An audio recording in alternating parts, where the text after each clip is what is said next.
l'endométriose, est-ce qu'elle peut être liée au vaginisme et inversement? Donc, l'endométriose, pareil, il faut beaucoup plus de recherches là-dessus et aujourd'hui, on en parle quand même de plus en plus, donc on garde espoir.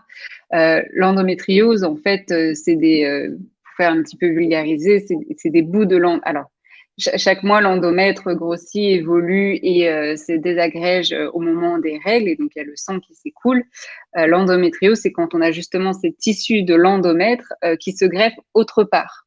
Donc, par exemple, sur les ovaires, la vessie, l'intestin, des endroits où c'est pas un lieu pour que les tissus gonflent de sang, parce qu'ensuite, quand c'est le moment où on a ces règles, par où le sang peut s'écouler, s'il ne peut pas s'écouler par le vagin, mais en fait, il ne s'écoule pas, il reste et ça s'inflamme. Et donc, cette inflammation cause des douleurs pendant les règles et même des fois en dehors des règles. Et donc, quand on a ces douleurs-là, bah, effectivement, on a déjà le corps qui est en douleur. Donc, quand on a des rapports intimes, bah, on peut avoir cette appréhension que ça fasse mal. Et du coup, si on a cette appréhension, ça peut effectivement rendre les muscles du périnée tendus et du coup rendre la pénétration impossible, voire très douloureuse. Donc, oui, ça peut être effectivement, l'endométriose peut causer du vaginisme. D'accord, donc c'est pas un lien direct, en fait, c'est vraiment lié à la douleur. On peut dire que l'endométriose, ça peut être une cause indirecte, surtout quand ça se situe en fait en bas-ventre. Ouais, ou même des douleurs générales. Et donc, effectivement, avec plaisir, Maëlie, pour les résultats de ton étude sur le vaginisme. Ouais. Merci beaucoup, Camille. Donc, j'aimerais bien continuer encore un petit peu sur la partie théorique.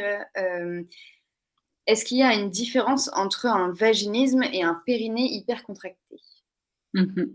Donc, le périnée hypercontracté, hein, comme on l'a dit, c'est un périnée du coup qui n'arrive pas à se détendre et donc à se relâcher. Donc, ça peut se rééduquer avec des kinés en périnéal.